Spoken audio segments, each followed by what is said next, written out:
right, so we watching another video today. Hold on, let me actually get it on the video. We're gonna watch the "Have We Forgotten to Be Professional" video.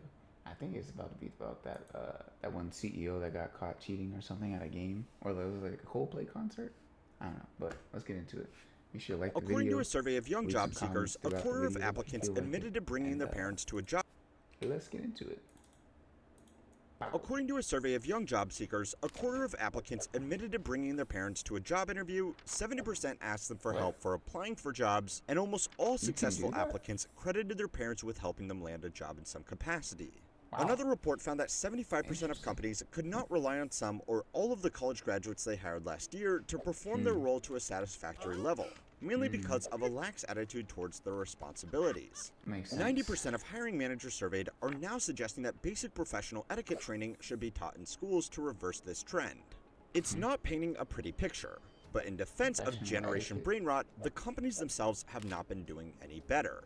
The rate of reported abuse, both physical and mental, overstepping of responsibilities, and good old-fashioned bad management were all higher in 2024 than they were any other year since we started comprehensively collecting this data.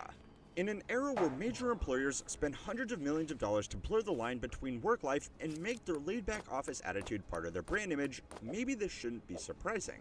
But no matter who eventually gets blamed, there is now a lot of money on the line to reverse course. Some reports now estimate the uncivil behavior in the workplace is now costing the American economy $2 billion every day. So, have we really forgotten how to be professional? And is that actually a problem? One national workplace survey found that 48 million people are bullied at work. So how does it stop? Bullies and psychopaths. I had a bit of a mental breakdown. The post-pandemic fashion rules in the workplace are apparently shifting to be even more relaxed. I'm always shocked by how people are so unprofessional. It's a nice house for a $5 tip. Tipping culture is tilting me, especially in America. They put a mandatory tip, and I said, this is BS. I'm not tipping.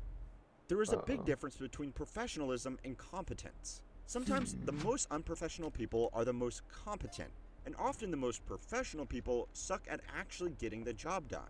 This is because professionalism is a word that has slowly lost all meaning. Before the First World War, professionals were people who specialized in... I kind of had an interesting take on professionalism when it comes to in that, right? Because it's like, where's the balance? There's a delicate balance between, like, communicating the things that need to be communicated in certain settings and maintaining a professional environment, right? Because, like, some people might say it's unprofessional to, like, speak with certain people about their performance or about, like, a certain issue, and then it turns out you need to speak about that, so it's unprofessional to do so. But that's just me. But let's proceed. Very specific fields that normally required a lot of trust between themselves and the people they served. These were people like doctors, lawyers, accountants, and bankers who, on top of being bound by the law, had their own industry bodies which laid out a code of ethics to make sure that people were comfortable putting their financial or actual lives in their hands. These professional industry groups still exist today. Accountants, lawyers, doctors, and even financial analysts all have their own industry associations who are very selective about who they let in and are equally very liberal with who they throw out. However, the word professional was co-opted by corporations, particularly after the end of the Second World War, as a way to informally mandate certain behaviors like a dress code and even a way of speaking. Office workers were no longer just clerical administrators. They were professionals, and instead of taking an oath to their association, they would take an oath to their corporation, sometimes literally. Rob Hofstetler, a corporate executive himself, wrote a fantastic article about the erosion of the meaning of the word professionalism, where he basically just concluded that today it means people who are well behaved and don't question authority too much. That is clearly something that has benefited companies as they grow larger and had more people to coordinate. But it doesn't explain why it started to go backwards. With trends like these, you need to remember that anecdotal evidence without data is usually just a sign of biases. It's easy to hate on the young college graduates just entering the workforce with their mornings full of energy and their heads full of broccoli. But that doesn't mean that they are less professional than previous cohorts. On the other hand, data without anecdotal evidence is usually just a sign of poor information collecting. However, the declining lack of professionalism in the workplace seems to be one of those occurrences with both a lot of anecdotal evidence and a lot of data to back it up. There have now been multiple reliable studies conducted on various aspects of normal workplace behaviors, and I am sure you have all had the iPad tip screen thrown at you by some disinterested barista. So, what's causing this? Well, there are some obvious culprits. The people who have entered the workforce for the first time in recent years probably spent a majority of their college years locked up at home. Now, college isn't exactly the bastion of professional behavior, but it does give students a taste of independence and responsibility. You are welcome to be blackout drunk at 5 a.m. as long as you make it to your 9 a.m. class for your end-term presentation. That's the kind of professionalism that America runs on. Anyway, since this mostly impacted people who went to college, this is mostly focused on office jobs, where the typical white-collar style of professionalism is most sought after. Another survey of managers conducted in 2024 found that almost 40% of them were now avoiding recent graduates in their hiring process, and typically that would not be something that companies would want to admit. Nearly half of them had to fire a recent graduate with the primary... the tatted up, gauge wearing, late Gen Z employees, technically. The stigma around it. Which, you know, some of it is true, but, like, obviously, it's an exaggeration. But, obviously... The reason being that they couldn't keep up with their workload. One of the biggest reasons why that started happening recently is because a lot of work in schools and colleges is now getting done by AI.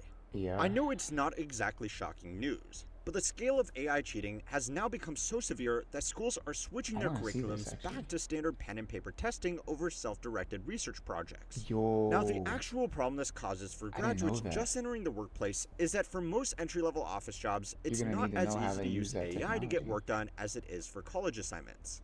If it was that easy, there's a pretty good chance that they wouldn't have a job in the first place. Alright, so if AI brain rot and everybody going stir-crazy during lockdowns was the whole story... I'm gonna be real, I don't know about that. Because I don't know if that point is necessarily true, because, like, even with... I haven't done this in a while, but, like, as far as coding goes, the last time I was, like, actually coding something was when I was working on this game. In 2022, I was developing a game. Still developing it, but I was actually like coding from it because I did learn how to program and all that going into college, and I did computer science and programming and all that, so I know how to do it.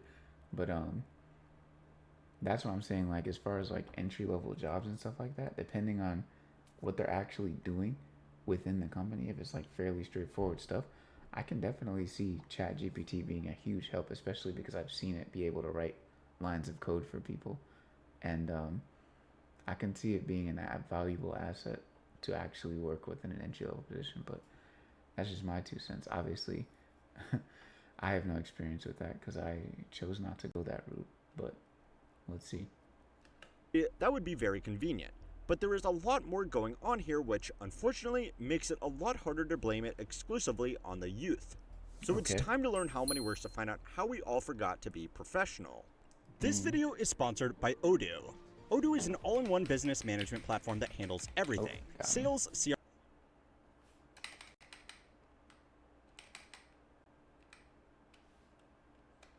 Is that it?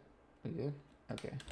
Go right The ideal version of what a professional is has changed more than once. 100 years ago, you were a professional if you had a specific profession. And then you were a professional if you put on business attire in the morning, went above and beyond for that promotion, and used words like synergy. Today, that's changing yet again. After 2008, there was a public pushback against the men in suits running the world, which coincided with the growth of post.com tech companies. In 2010, Apple became the most valuable company in the world. Facebook crossed 500 million users, and Google was consistently winning awards for being the best place to work. All of these companies embraced a counterculture image to some extent, which replaced office cubicles and suits with ping pong tables and flip-flops. The idea was that making the office feel more like home, talented people would be happy to spend a little bit longer at work, resulting in more output. It also aligned well with the brand image that they wanted to project, that sometimes the most competent people were not the ones in suits and in corporate huddles.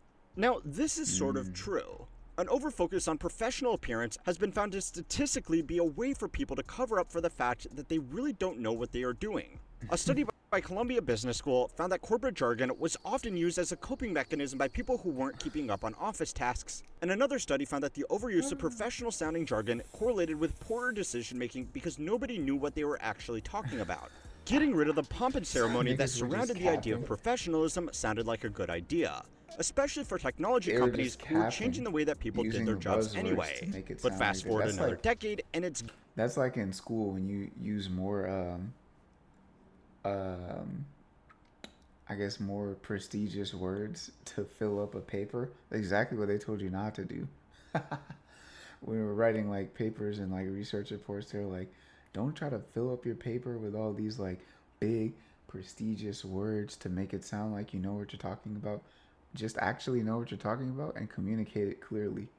That's what you know, some of my teachers were saying. And that's funny to see people doing that in the actual like workplace settings. That's pretty funny.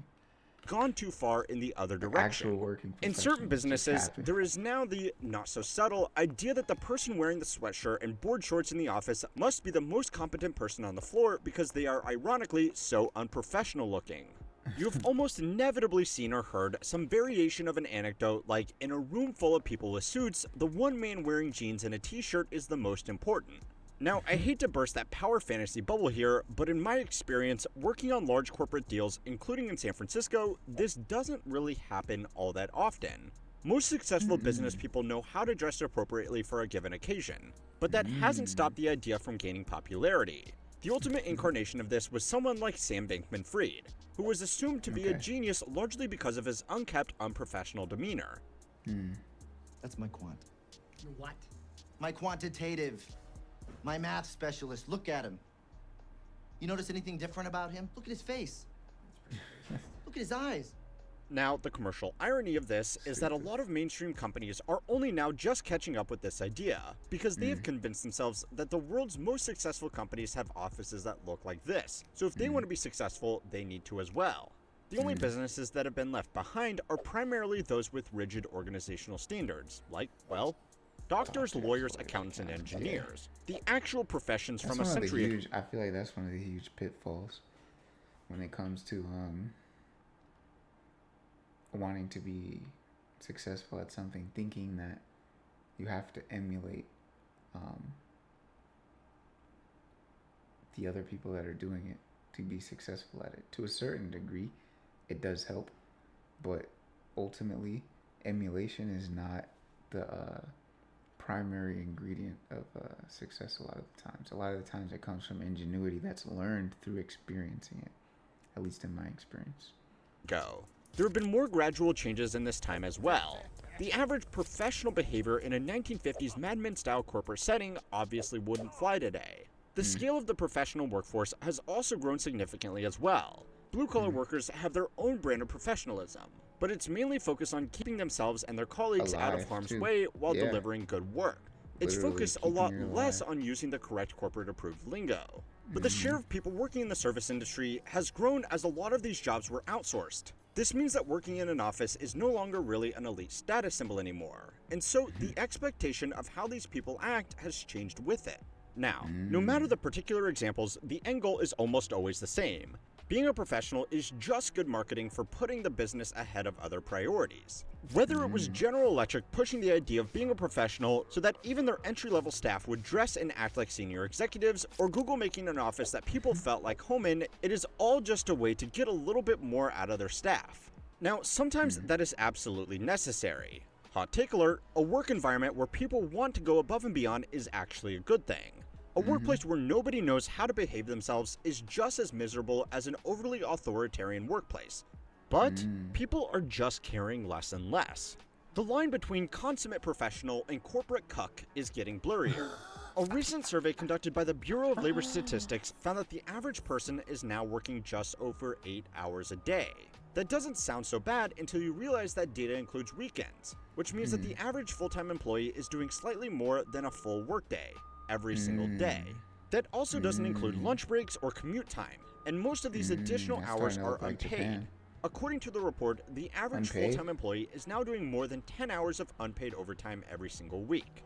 This would have been unthinkable before the 1980s, but now it's just part of being a responsible professional. but people are not as willing to put in that extra effort anymore for 3 reasons. The first is that a lot of the jobs that are seeing the sharpest drops in professionalism are really easy to get. A customer experience survey conducted by the research firm Forrester found that customer experience was now at its lowest level ever, primarily because of a lack of professionalism from service staff. Service staff on close to minimum wage really don't care about things like customer obsession. I know, shocking, right? Now, in the past, there was always the motivation that they could lose their jobs. But now, in a lot of cities across America, that's not the same threat it used to be. Minimum wage jobs in a high cost of living center are surprisingly hard to fill. Turnover is already high, and if people do lose their jobs, there are now gig services like DoorDash or Uber to fall back on. For the second reason, we need to go slightly higher up the corporate ladder. Middle managers and general office staff used to see the benefits of going above and beyond in the name of professionalism. But now it's not so clear. The average time that people spend at a single company is dropping rapidly, so there is less opportunity for internal promotions anyway. And on top of that, with average businesses now trying to roleplay as Google, it can be hard to determine what brand of professionalism these companies even want. This is all happening at the same time that people are told they are right on the precipice of being replaced by AI, so maybe being a good little corporate drone just makes them easier to replace. Finally, at the very top of the pile, the third reason is because people are seeing how their business leaders act. In the age of social media and LinkedIn drivel, it's become clear that the same people who will endlessly lecture their staff about professionalism are often not that professional themselves. We can probably all think of one particular HR department that's going to have the adventure of a lifetime explaining workplace etiquette in the future. Anyway, perhaps the most important question is, does this matter? If the pretense of performative professionalism is dropped, it will probably make it a lot easier for you to stand out by doing good, honest work. Our actual productivity has actually grown faster over the supposedly worst years of professionalism ever. So maybe there is something behind ditching the mask and just getting the job done. Professionalism is a surprisingly convenient term, just like the middle class. Go and watch this video next to find out what happened to those guys. And don't forget to like and subscribe to keep on learning how money works. Alright, hey, that's going to be it from me today. If you liked it, leave a like, comment, and subscribe. And I'll see you in the next one. I'm about to go do some research on that CEO Coldplay concert business. I actually want to see. Maybe I'll do a video on that one next too. But, bye.